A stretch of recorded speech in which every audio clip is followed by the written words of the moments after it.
dans ce nouveau vlog pour ma deuxième semaine au Kenya. Je commence à m'acclimater au sein de l'ambassade, à prendre mes marques.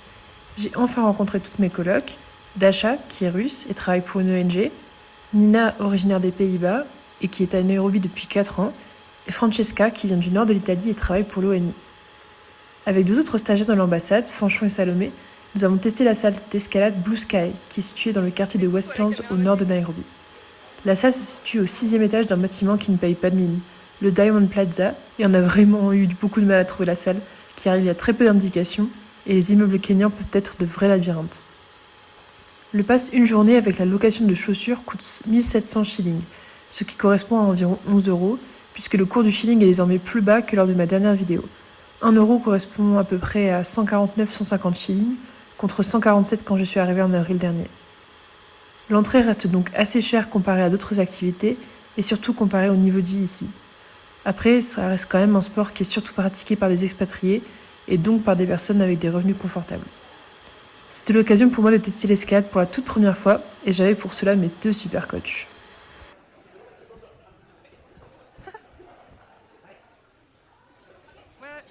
Nous avons loué une voiture pour le week-end afin de nous rendre au parc national Hell's Gate, qui se situe à 2 heures selon le GPS en voiture de Nairobi.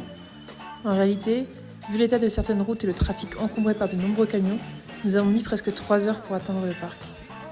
Au Kenya, le volant est à droite, puisqu'il s'agit d'une ancienne colonie britannique. On conduit donc à gauche. La conduite au Kenya est, sportive. On ne voit pas tant que ça sur mes vidéos, mais la route qu'on a empruntée était parfois sinueuse et il était alors plutôt difficile de dépasser les camions. Je trouve que le plus dangereux ici, ce sont les matatu, de petits bus dont les conducteurs n'ont clairement pas froid aux yeux. Ils n'hésitent pas à dépasser par la gauche à toute vitesse, alors que les bas-côtés ne sont pas en très bon état et ils adorent faire du forcing. Nombreux sont les conducteurs à doubler n'importe où et sans visibilité, puis à se rabattre juste devant toi, t'obligeant à freiner fortement sous peine de lui rentrer dedans. Bref, pour conduire au Kenya, il faut être confiant et surtout rester bien concentré.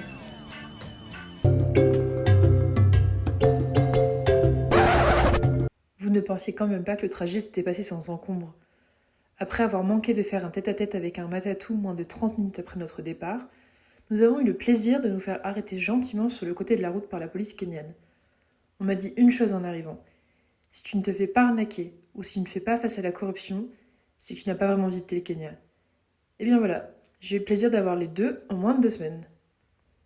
Pour expliquer brièvement la situation, c'était soit on allait au tribunal pour infraction, ici franchissement d'une ligne continue, mais je vous rappelle qu'au Kenya le code de la route est plutôt inexistant, soit on payait une coquette somme aux policiers.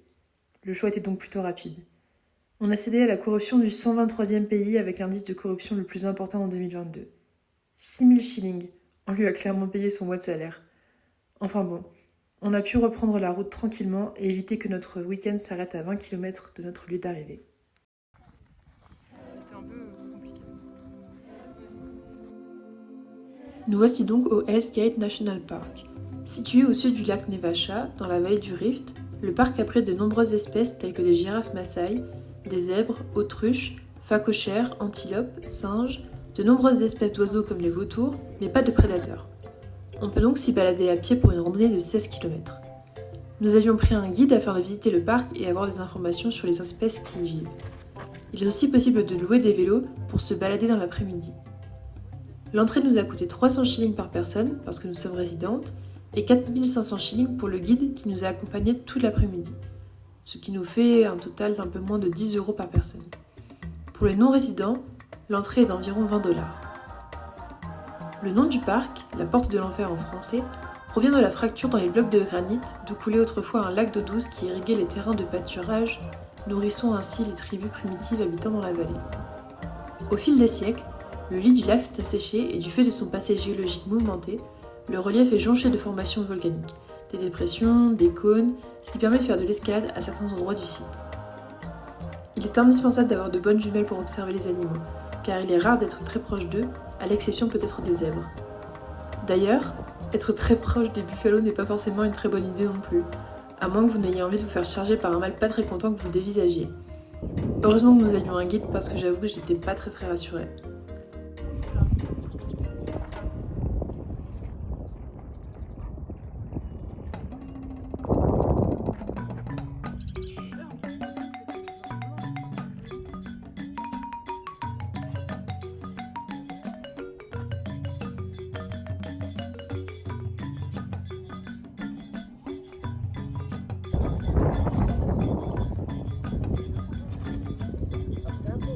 Il est possible de visiter les gorges du parc, excepté pendant la saison des pluies, parce que le niveau d'eau peut augmenter très rapidement. On peut alors se retrouver pris au piège. Nous n'avons donc pas pu faire la balade de 2 heures dans les gorges malheureusement. Avant d'arriver au niveau des gorges, on trouve de petits stands avec des produits pour les touristes et une zone de pique-nique. Attention aux petits singes, les grivés, qui, bien qu'ils soient très mignons, sont prêts à tout pour voler de la nourriture. Ils n'ont pas du tout peur de l'homme et malgré nos précautions, un petit malin a réussi à nous voler notre miche de pain.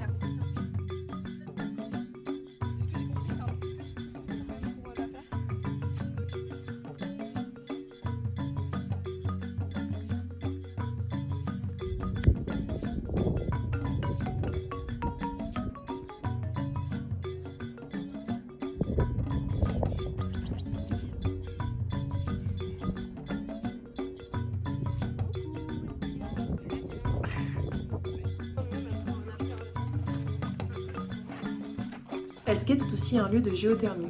Il y a plusieurs centrales aux abords du parc qui sont gérées par l'État kényan. Ce jour-là, le chancelier allemand Olaf Scholz était d'ailleurs en visite à Olkaria, où les 5 centrales produisent près de la moitié de la production d'électricité du Kenya.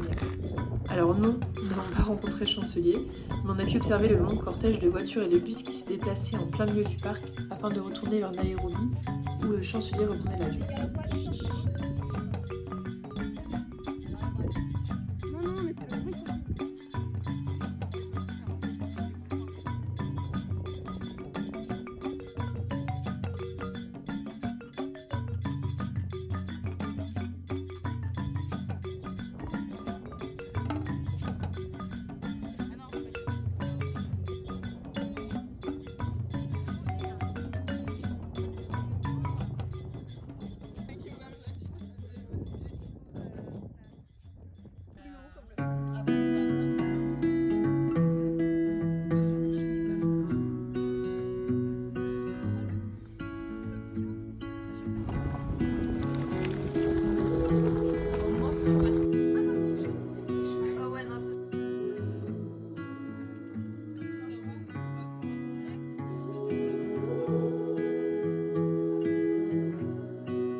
Le lac Naivasha est bordé de nombreuses serres où sont cultivées des roses. Celles-ci sont coupées et expédiées en avion vers l'Europe notamment. Il s'agit d'une activité importante pour l'économie kenyane, mais qui n'est pas sans conséquence pour la biodiversité du lac. Près d'une 50aine d'exploitations de roses sous serre bordent le rivage et 60% des fleurs exportées par le pays proviennent du lac Naivasha.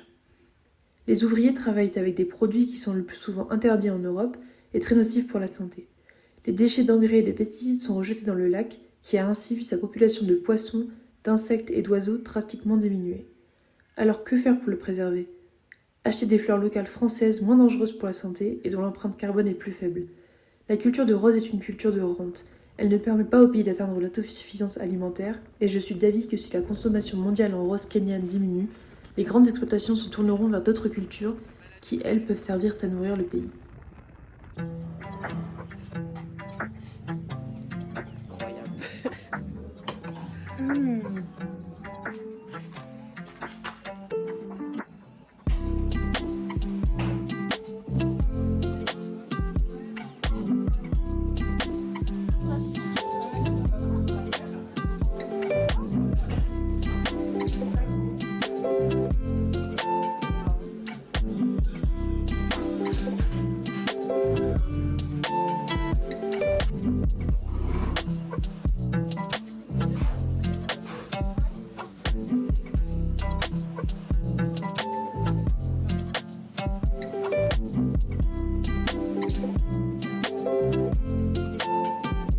Après notre petit déjeuner, nous avons pu participer à un atelier de poterie afin de réaliser chacune un petit objet en terre cuite.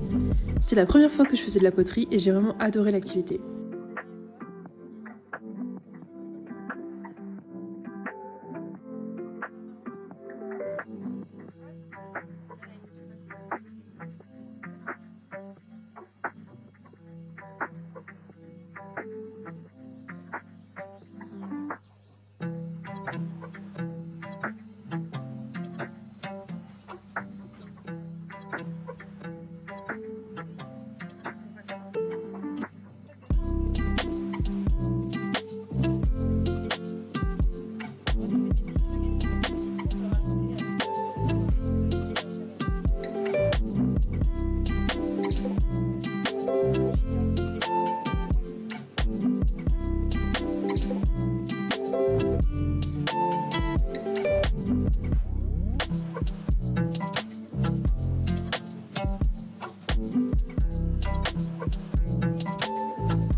Puis nous sommes allés à Sanctuary Farm, une réserve privée où les animaux sont plus ou moins habitués à la présence humaine et où on peut donc vraiment les approcher de très près. C'était vraiment incroyable de marcher à côté des girafes, de bébés zèbres, j'aurais pu y rester des heures. D'autant plus que nous étions quasiment les seuls dans le parc ce jour-là, ce qui rendait l'expérience d'autant plus spéciale. De Sanctuary Farm, il est possible de prendre un bateau afin de traverser le lac Nevacha et se rendre à Creation Island, qui comme son nom l'indique, est une île en forme de croissant qui tient sa forme d'un volcan aujourd'hui éteint.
Le midi, nous avons mangé au milieu de la réserve un assortiment de plats. Porc mariné, ailes de poulet grillées, butternut rôti, salade de petits pois et des boulettes frites de quinoa. C'était très copieux et vraiment excellent.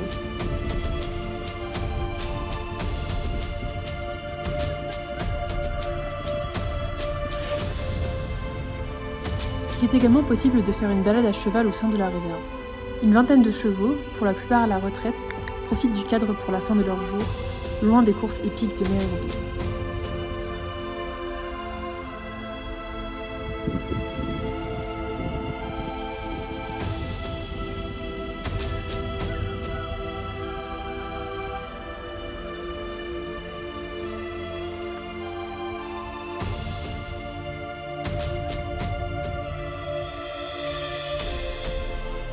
C'est donc la fin de ce deuxième vlog, j'espère que ça vous aura plu et on se retrouve très bientôt pour de nouvelles aventures. Salut!